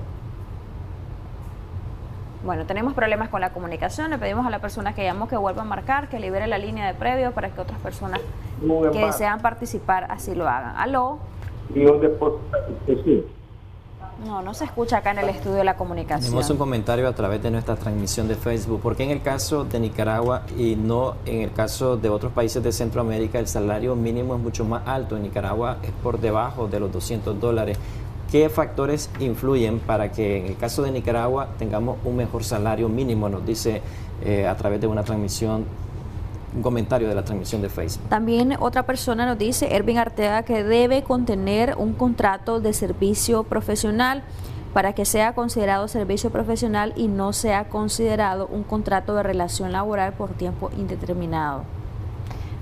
Ok, con relación a la primera pregunta, pues es un poco más difícil de contestarlo en este momento, porque aparte que es más de economía, es un tema de políticas económicas gubernamentales, ¿verdad? Entonces, ¿qué se puede hacer? Hay 1000 cosas que se pudieran hacer para tratar de mejorar, pero está en manos del Estado, no en manos nuestras. Y con relación a la otra pregunta, yo le diría que más que qué debe decir es qué no debe decir. ¿Por qué? Porque yo no le puedo decir qué debe decir un contrato civil, porque al ser de naturaleza civil es bastante libre. Allí sí, en ese caso, lo que las partes pacten es ley. En cambio, en los contratos laborales sí tienen una serie de requisitos, porque existen garantías mínimas que todo trabajador debe tener. Entonces, más bien el contrato por servicio no debe tener horario, no debe tener subordinación, debe ser más libre. Si vos ya en un contrato pones características propias de la relación laboral, aunque el contrato diga que es por servicios, también en materia laboral tenemos un principio, que es el principio de la primacía de la realidad. Y este principio de la primacía de la realidad me dice que no importa, puedes tener el contrato por servicios profesionales más lindo y mejor hecho, pero si ante el juez se demuestra que en la práctica estaban presentes los elementos constitutivos de la relación laboral, el juez así lo va a declarar y va a mandar a pagar. Tenemos otro comentario antes de la llamada. ¿Cuántas horas al día debe laborar un asistente del hogar para tener el salario mínimo? Queda pendiente la respuesta porque hay una llamada. Muy buenos días, ¿cuál es su consulta? Le escuchamos. Buenos días. Sí, le escuchamos, díganos. Quería hacerle una consulta a la doctora. Si yo le trabajo en el Estado por contratado como servicio profesional, que si estoy contratado por un año, si tengo derecho a mis prestaciones o no. Muchísimas gracias. Buen día. Ok, si su contrato es por servicios profesionales, es un contrato de naturaleza civil y no conlleva ningún derecho laboral. Pero si efectivamente es por servicios profesionales. Es decir, no va a gozar de vacaciones, de liquidación, de aguinaldo. Miren, aquí generalmente cometemos el error de confundir. Contratos de trabajo solo existen dos. El contrato por tiempo determinado y el contrato por tiempo indeterminado o indefinido. Y la ley es clara, el código dice, son esos dos nada más. En uno, sencillamente pactas un plazo o por un evento, que son los que le llamamos eventuales. Yo te digo, yo te voy a contratar, por ejemplo, Canal 10 contrata eventuales, qué sé yo, tienen un evento de publicidad, contratas a alguien para que desarrolle ese evento, terminado el evento, finalizó el contrato. O ahí no hay una relación laboral directa. Sí pudiera haber, porque claro que sí, dependen las características, pero es un contrato por eventos. También hay que ver con el tema de las prestaciones, es decir, es otro tema. Si yo te contrato y ese evento no duró más de 30 días, no tenés derecho a aguinaldo, porque el aguinaldo es claro en decir la ley que se paga hasta después de 30 días. No tenés derecho a pago de vacaciones porque la ley es clara en decir que las vacaciones son después de 6 meses de trabajo ininterrumpido.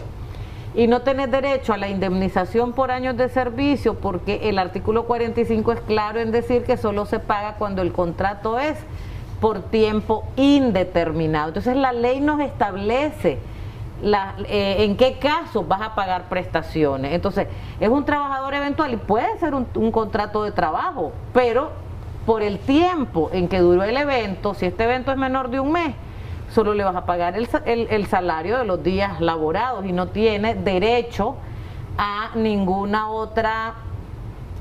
prestación, pero no porque no sea contrato de trabajo, sino por el tiempo que duró el evento. Nos preguntaban en nuestras redes sociales que cuántas horas tiene que trabajar un asistente del hogar para ganar el salario mínimo. Miren, en teoría el asistente del hogar no tiene, o sea, el código nos habla de que tiene que tener un descanso de al menos 12 horas continuas, ¿verdad?, en la noche, pero la verdad es que de acuerdo al convenio de la OIT debería trabajar las mismas 8 horas que trabaja cualquier trabajador en jornada ordinaria. No tendría por qué trabajar más. Con 8 horas al día se supone. Ahora, igual recordemos que el artículo 63 nos establece que puedes trabajar más horas de lunes a viernes para no trabajar total o parcialmente el sábado.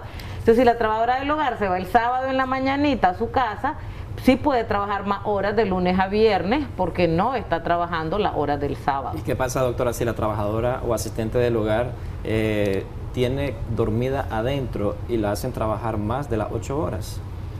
Miren, es un tema bien complicado porque no hay forma de regular esto, pero en principio la ley dice que lo que debes de tratar es que esta persona descanse 12 horas continuas, que preferiblemente sean, y de estas 8 horas sean por la noche, pues, o sea, al menos tenga su descanso continuo. Pero lo correcto es que la trabajadora del hogar, ¿qué pasa? A veces también tenemos que ver en el día y depende de la cantidad de personas que hay en el hogar. Si hay niños, va a trabajar todo el día cuidando niños. Si no hay niños y las personas empleadoras se van a su trabajo, probablemente tenga momentos de descanso en el día y su mayor trabajo sea tal vez en el desayuno y en la cena. Entonces todo esto tiene que ver con la dinámica de cada familia. ¿Una mayor carga de horario de trabajo no merece un reajuste salarial? Por supuesto. Porque la mayoría se quejan por eso, pues, porque tienen mayor carga laboral, pero no le aumentan el salario. Claro, y debería. Imagínense que, pues, por ejemplo, en mi casa yo vivo sola y yo a la trabajadora de mi casa le pago muchísimo más que lo que establece el salario mínimo. Por ejemplo, doctora, ocurre otro fenómeno que hay empresas que te dicen, bueno, vas a estar aquí, pero no te podemos pagar vacaciones, las tenés que descansar sí o sí, pero por la naturaleza del trabajo a veces no las puedes descansar. Y lo otro es que no les gusta pagar horas extra. Ok. Con el tema de las vacaciones las programa el empleador de acuerdo al artículo 76 del Código del Trabajo. El mismo Ministerio del Trabajo te exige que sean descansadas. En los juzgados no tanto, el juzgado le da el mismo valor a las vacaciones descansadas como si el empleador te las pagó y lo logra demostrar. Entonces, si no te las dan descansadas y no te las pagan, al momento de finalizar la relación laboral puedes demandar el pago de todas esas vacaciones, porque recordemos que los derechos laborales prescriben en un año de haber finalizado la relación laboral, pero mientras duró la relación laboral no prescriben nunca, o sea que yo puedo llegar y demandar que en 5 años no salí de vacaciones, o que en 5 años que trabajé tengo a lo mejor 3 meses de vacaciones pendientes, entonces el juez me las va a mandar a pagar. Ok, en el caso de la hora extra. Pues en el caso de la hora extra, el código es claro, existen después de la jornada ordinaria, hay jornada extraordinaria. El único caso en que la ley es clara en establecer que no importa el tiempo que se empleó en la ejecución, es en el caso de los trabajadores que laboran por producción. Cuando un trabajador tiene su salario por producción, en ese caso la ley dice no importa el tiempo que empleó en la ejecución, su salario va a estar determinado por lo que produce. Pero cuando el trabajador labora por unidad de tiempo y su salario está determinado por unidad de tiempo, en ese caso se le deben pagar horas extra. Ok, doctora, sus recomendaciones y conclusiones en este tema que ha sido con una diversidad de tópicos importantes para los trabajadores y también para que algunos empresarios que estén violentando la ley pues tomen nota y traten de laborar en su empresa de la manera más adecuada, porque también pueden ser objeto de sanciones o de multas. Sí, claro. Claro que sí. Miren, el trabajador tiene la opción de ir al Ministerio del Trabajo cuando considera que no se le están violentando sus derechos laborales. Yo sé que es difícil, es complicado, porque muchas veces ir al Ministerio del Trabajo puede implicar que si tu empleador sabe que fuiste vos, aunque sea anónimo, pues te terminan despidiendo. Entonces a veces... Pero tampoco podemos estar en un trabajo donde se nos estén violentando los derechos laborales. Y si hay que hacer la denuncia, hay que hacerla. El Ministerio del Trabajo, pues si el trabajador denuncia, hasta donde yo tengo conocimiento, ellos siempre van y revisan. Es imposible que el Ministerio del Trabajo llegue a todos los empleadores si no hay una denuncia, porque muchas veces ni siquiera sabe de algunos empleadores que existen, sobre todo en los casos de pequeños empleadores, ¿no? Y que muchas veces ni siquiera están constituidos como una sociedad y son empleadores particulares. Entonces ahí el trabajador tiene que hacer uso de esa vía que la ley le da para pedir que se cumplan sus derechos. Gracias, doctora, por habernos acompañado. Muchas gracias, doctora. Ahora es momento de presentarles la tendencia que obtuvimos el día de ayer lunes en nuestro segmento Debates y Soluciones, que fue transmitido a través de nuestras redes sociales en Facebook, Canal 10 Nicaragua. El tema que se abordó fue Economía y Agenda de Nación. La entrevista obtuvo un total de 31.501 personas alcanzadas, fue compartida 11 veces y alcanzó 94 comentarios. En interacciones obtuvo 13.694. Y con esta información hacemos una pausa comercial. Ya regresamos con más.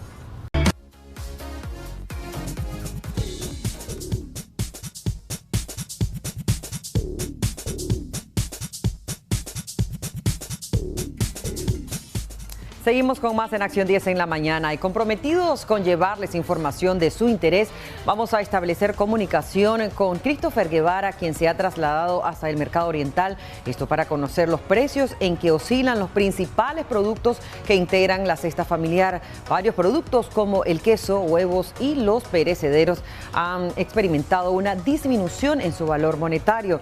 Adelante, Christopher Guevara, muy buenos días.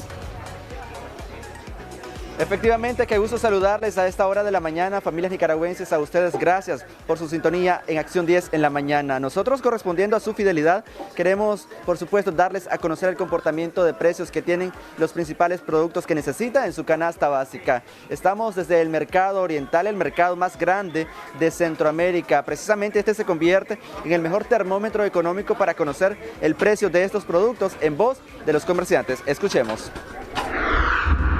El queso nosotros, el precio de hoy lo mantenemos a 45 la libra, 43 por mayor, 40 y 40 por quintal. Tuvo hace 2 semanas caro el queso, pero nunca llegó a 100 Córdoba la libra de queso. Nosotros lo tuvimos entre 75, 70 y libriado en mesa hasta 80, pero hoy lo va a encontrar en 45 por libra, 43 por mayor, arriba de 5 libras y 40 por quintal. Perfecto, el queso seco, hablando del queso seco. Estamos hablando del queso seco. Ya los otros quesos, como el queso crema, se mantiene igual en 48 la libra. El queso mozzarella, 63 la libra, ya por mayor a 60. Posiblemente los comerciantes ya menudeadores, pues habían dado a 85, pero nosotros los mayoristas, el queso lo tuvimos a 77, hasta 80 en mesa, pero no llegamos a 100, 85. Empecemos con el arroz Christopher, tenemos desde 13 Córdoba hasta 17 y 17.50 la libra de arroz. ¿Mantienen su precio? Mantenemos los precios, tenemos el azúcar a 13 la libra, que esta semana también mantiene su precio.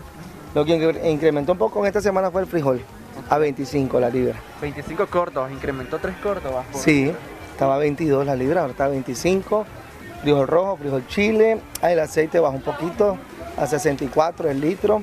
Y esperamos porque siga bajando, pero en sí hay otros productos que sí en esta semana sufrieron alza. ¿El café instantáneo ha incrementado un poco? Sí, todo lo que es café instantáneo subió de precio, por ejemplo las salsas de tomate, en fin, hasta los alimentos para la mascota esta semana incrementaron de precio. Tenemos lo que es la pierna con muslo a 44, el medio pollo tenemos precios de 45, tenemos la pechuga con alas 53. Tenemos también cortes especiales como la pechuga especial que la tenemos a 66 por libra. Pues han estado bastante estables los precios del pollo ahorita. Lo que sí estuvo variante un poquito es el precio del huevo. Como en la semana pasada subió 5 Córdoba, esta semana pues bajó 5 Córdoba y está 130 el huevo grande. Alfredo Duarte. Don Alfredo, ¿de dónde originario usted? Nueva Guinea. Nueva Guinea, productor de queso, mi estimado. ¿A cómo están ustedes vendiendo los quintales o las libras de este producto? A 30 Córdoba. 30 Córdoba a los comerciantes del mercado oriental. Del oriental. Perfecto. Desde que se rodó la noticia de que el precio había incrementado inclusive hasta 100 Córdoba, ustedes desmienten este tipo de noticias. Exactamente, porque la noticia nunca baja de los 98. Okay. Y apenas a nosotros lo estamos dando a 30 Córdoba. La posta de pierna a 90 Córdoba, lo que es lomo y cabeza de lomo a 100 Córdoba. Le ofrecemos la calidad de lomo costilla solamente 100 Córdoba, más económico que en otros mercados estamos vendiendo. Y lo que le ofertamos también lo que es la trasera cecina 90, la posta de gallina 90, salón blanco a 90. Estamos vendiendo más económico que en otros mercados. La chiltoma está a 60 y hasta de 40 a la docena. Okay. Hablando de chiltomo. Lo que es papa se mantiene entre 15 y 13 Córdoba a la libra. Lo que es el tomate se mantiene entre 60 y 70 en estos baldecitos, 130 hasta 120. Hace un par de semanas el tomate había presentado un pequeño incremento del doble, se ha duplicado el precio. Sí, pero sí, la semana pasada. Hoy en día subió un poco, pero en esta semana que estamos más bien bajó un poco. Okay. Sí, y se ha mantenido pues en esta semana. Perfecto. ¿La cebolla cómo la estamos vendiendo? La cebolla americana está entre 15 y 16. La americana. Y la nacional anda hasta en 13 y 12 la libra. Nosotros en la recta final de este enlace desde el Mercado Oriental, familias nicaragüenses, escuchamos hace pocos momentos, e importante recalcar que la libra de queso usted está pagando 45 córdobas. Sí, señores, 45 córdobas la libra, luego de que por más de 15 días se divulgara la noticia de que alcanzó casi los 100 córdobas en algunos departamentos de nuestro país. Ya escuchábamos hace pocos momentos que tuvieron pérdidas considerables en su negocio de venta de queso porque se divulgó la noticia de que alcanzó los 100 córdobas y por supuesto las ventas mermaron. Importante señalar también que los productores están vendiendo actualmente en esta semana, escuchamos hace pocos momentos, a 30 córdobas la libra de queso seco, 35 córdobas la libra de queso seco a los comerciantes. Por ende, ellos tienen que ofertarlo a 45 córdobas, siendo de 10 córdobas su ganancia por una libra de queso. Entonces, ellos quieren recuperar un poco la pérdida económica que tuvieron por más de 15 días. Con toda esa información, regreso contigo. Gracias, Christopher Guevara, por esa importante información. Ya veíamos cómo se han comportado los precios de los perecederos relacionados también al consumo de cada uno de los usuarios. El queso pues ha experimentado una baja de más del 50% en relación a la semana anterior. Vamos de inmediato al otro lado del estudio. ¿Están preparados los chicos? Muy buenos días. ¿Qué va a preparar el chef hoy?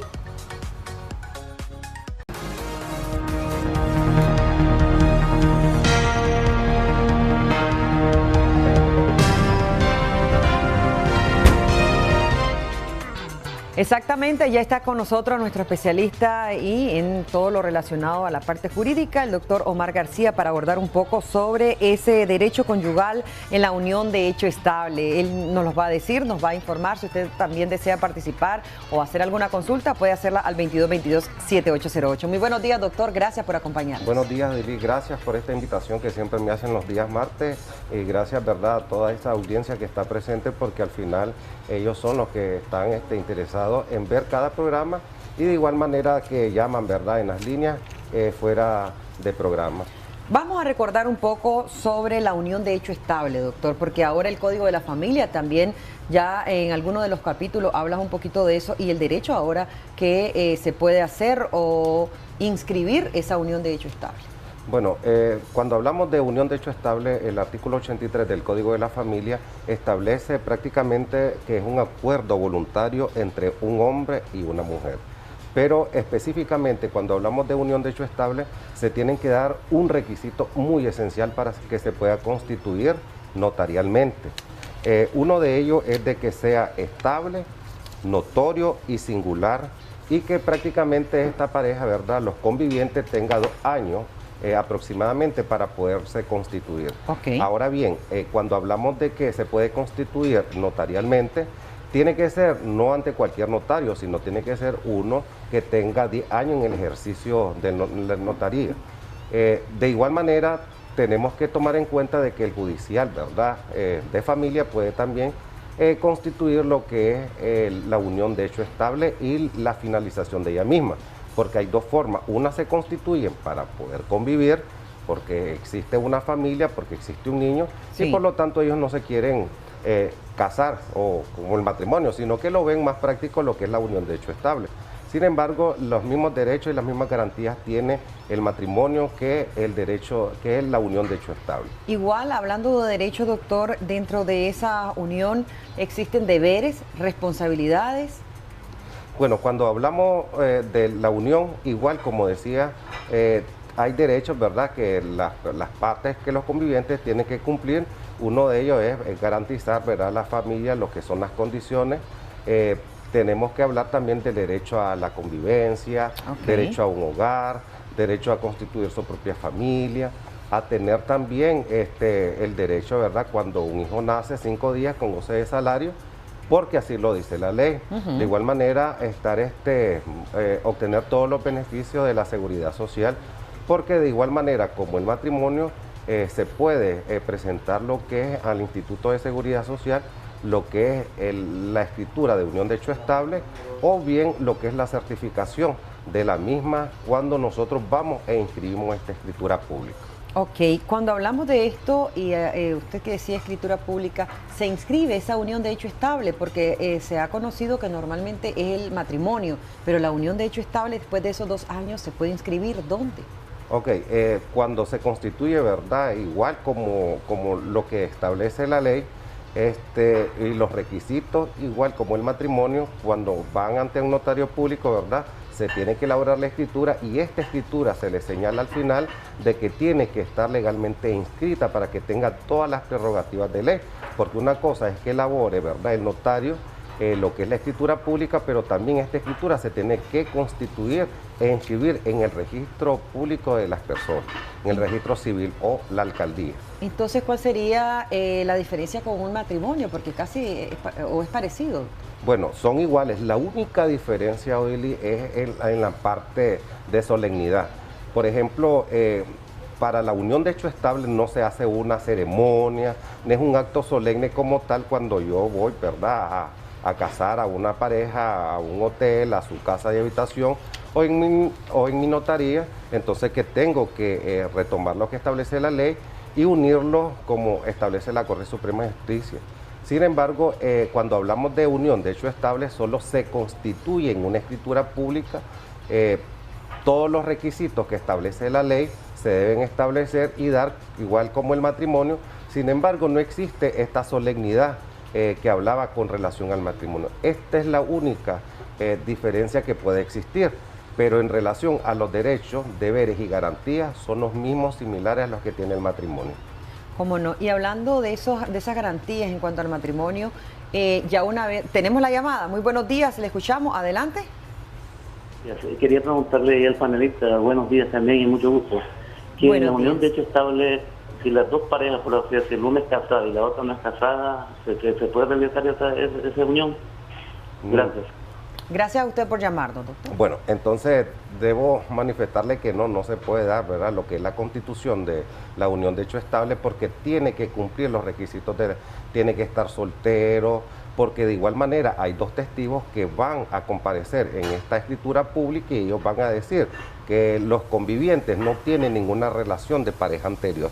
Por lo tanto, nosotros como notarios en el ejercicio tenemos que verificar que efectivamente la otra persona no esté legalmente casada, porque de lo contrario entonces existe un impedimento de ley. Y el concepto del artículo 83 de la ley establece específicamente que aparte de los tres que es estable, notoria y singular que se debe dar, y exclusivamente por el periodo de 2 años, también debe cumplir el requisito principal, que tiene que estar esta persona soltera, ¿verdad?, no tener ningún impedimento que la ley permita que yo haga esa unión a través de una escritura pública. Y tampoco debe haber una unión de hecho estable con otra persona, doctor.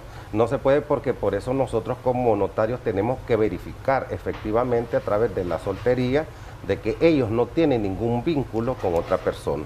Es lo primero que tiene que solicitar, ¿verdad?, a las partes cuando vamos a constituirlo. Y también cuando el judicial hace esta unión de hecho estable, que también se puede dar la unión de hecho estable. Recordemos muy bien de que efectivamente quizás estas personas han vivido 5 o 10 años y de repente la persona falleció. Entonces esta persona dejó bienes, dejó vehículos, propiedades, y entonces al final, ¿cómo vamos a hacer para poder tomar esa porción conyugal? Tenemos otra llamada. Muy buenos días, adelante, le escuchamos. Sí, buenos días, para hacer una pregunta. Adelante. Cuando uno tiene una relación estable y ambos no están casados y la persona fallece, y si uno tiene algo a nombre de él, ¿qué se puede hacer en este caso?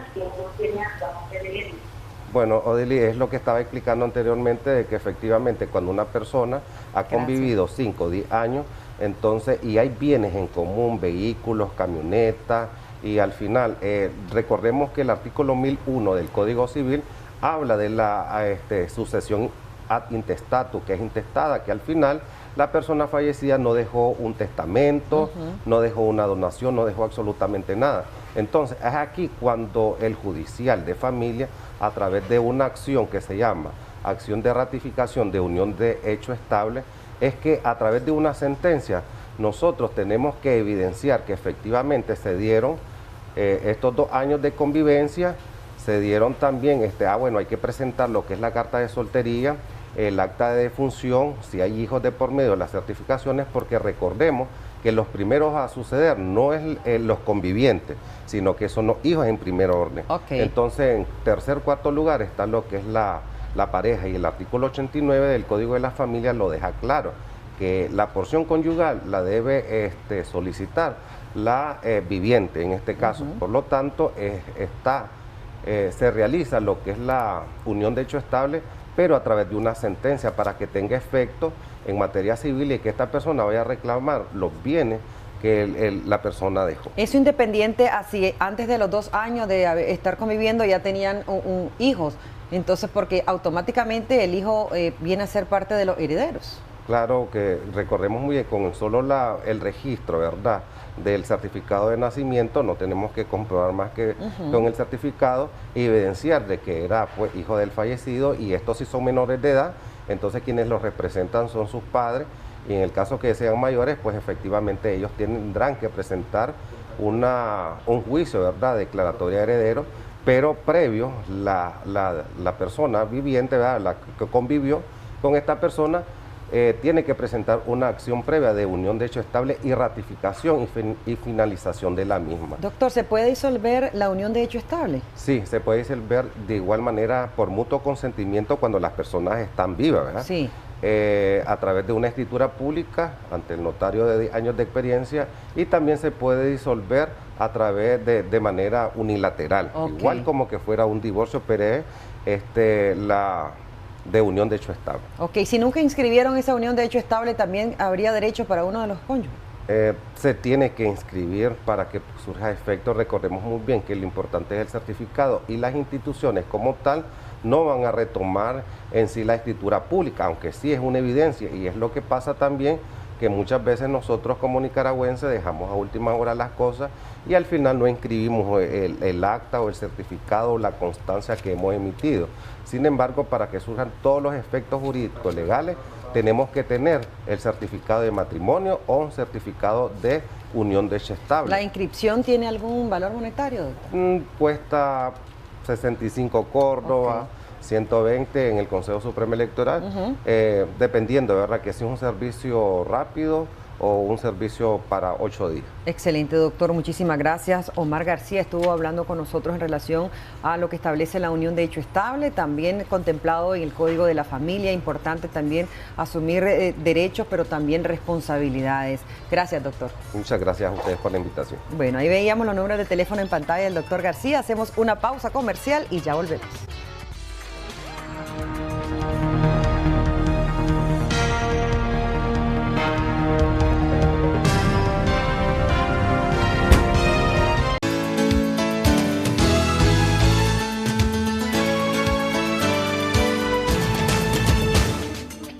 Así es, Einer Suárez, y efectivamente está con nosotros el doctor Brian Pérez de Clínica de Medicina Oriental Altamira. Un tema muy interesante y que cuando estamos pasando por altos niveles de estrés nos puede producir colitis. Ese es el tema del día de hoy. Doctor, muy buenos días. Buenos días, siempre agradeciendo a Acción 10 por el espacio que nos da cada semana.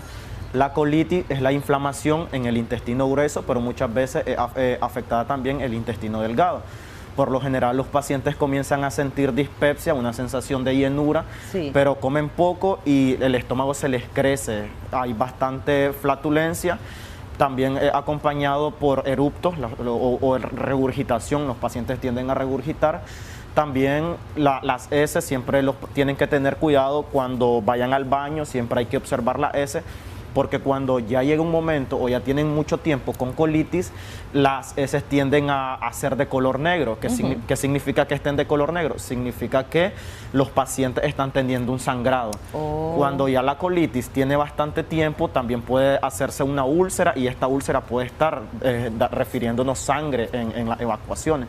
Entonces siempre los pacientes que sienten los síntomas de llenura, se sienten inflamaditos, tienen la necesidad de ir al baño, pero no evacúan, se sientan y no pueden evacuar, o evacúan en forma de pelotitas, dicen ellos como conejo. Eso es también un estreñimiento que está producido por la inflamación del colon. Siempre hay un dolor en la parte izquierda, ya en la última porción del colon, ellos sienten dolorcito en la parte izquierda. Se tienden a golpeárselo y se escucha como un sonido vacío. Esto significa que ya el colon está inflamado y no aguantan que lo estemos palpando, no aguantan palpación. Muchas veces también estos síntomas pueden desarrollarnos un insomnio Siempre los insomnios casi van acompañados de estreñimiento, problemas con relación al colon, al intestino grueso. Entonces los pacientes primero se les atiende o tratamos de desinflamar el intestino grueso. También tienden a desarrollar gastritis. Los más propensos a desarrollarlo ya son los pacientes adultos, los mayores de edad, pero eso no significa que los jóvenes no puedan desarrollarlo. Ya los pacientes adultos ya tienen un colon perezoso, ya les cuesta, necesitan fibra. Muchas veces también se nos puede desarrollar una colitis por la falta de agua, por la falta de hidratación.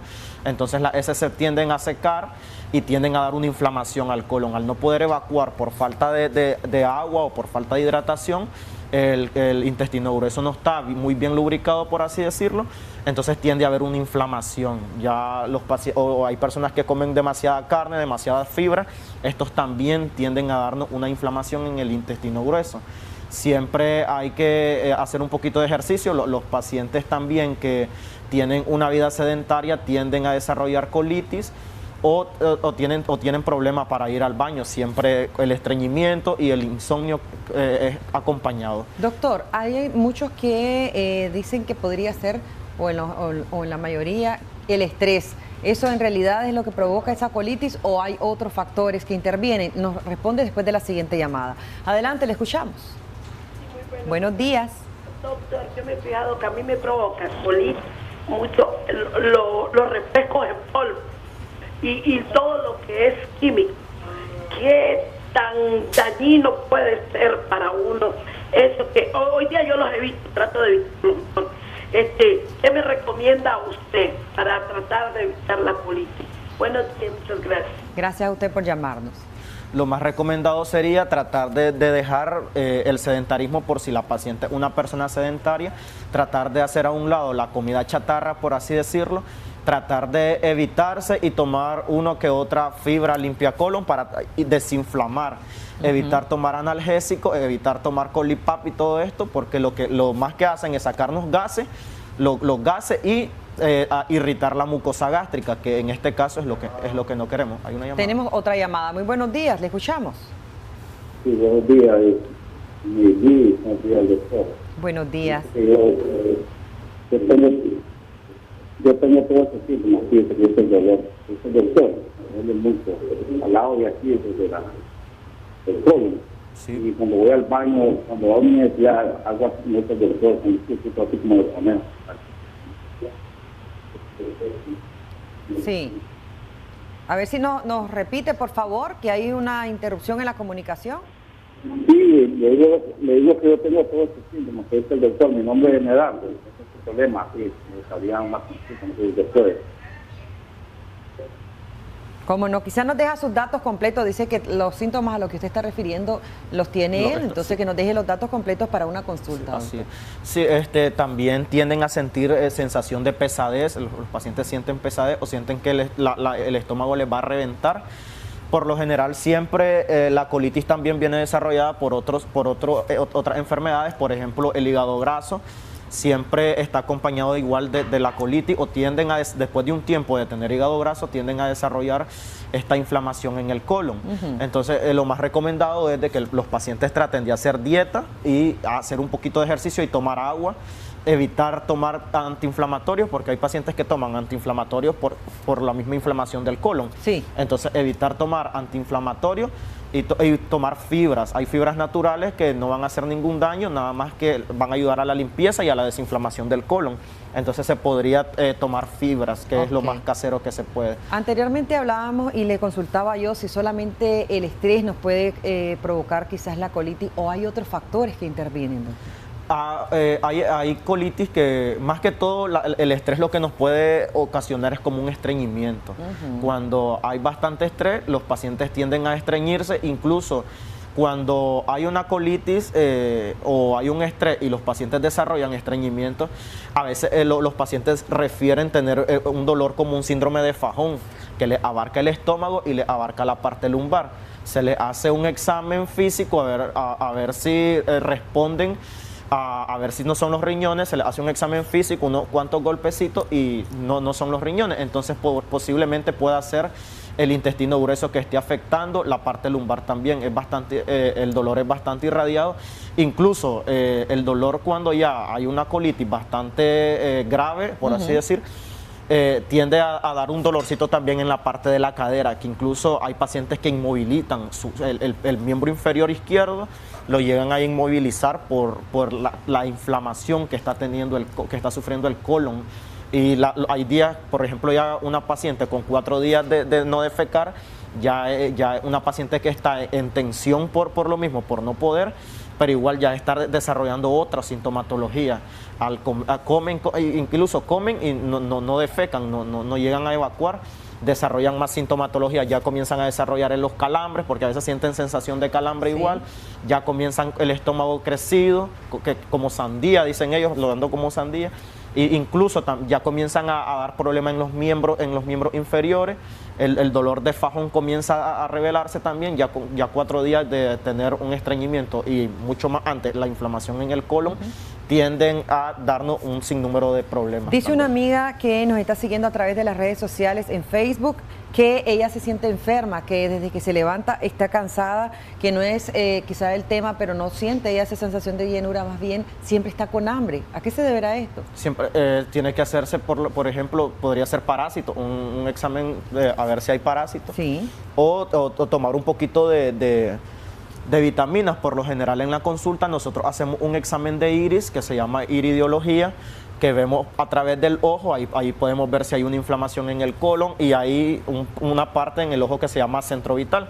La mayoría de las personas que tienen estrés desarrollan un problemita en el centro vital, que a veces falta de vitamina, un cansancio cerebral, nosotros le decimos. Y ahí también podemos ver la inflamación o algún problema en los demás órganos por medio del iris. También nos preguntan, hola, muy buenos días, mi bebé dilata en hacer, dice, o a la hora que va al baño, dice, dilata en defecar.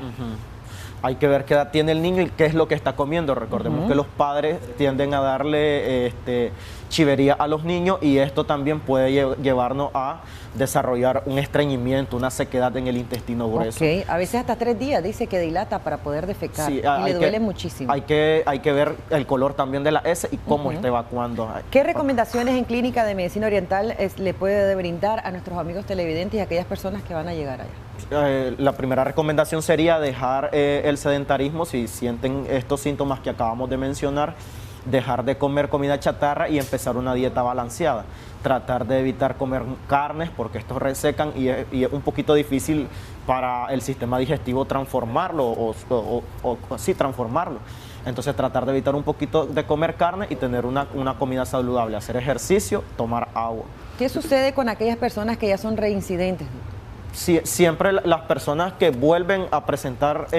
¿Crónico? Sí, ya es un paciente crónico, ya si lo tienen más de 3 meses o lo han desarrollado más de 3 meses, ya es una enfermedad crónica. Tienen que estarse revisando o atendiéndose más que todo bastante seguidito para estarlos viendo. En cuanto a la alimentación, doctor.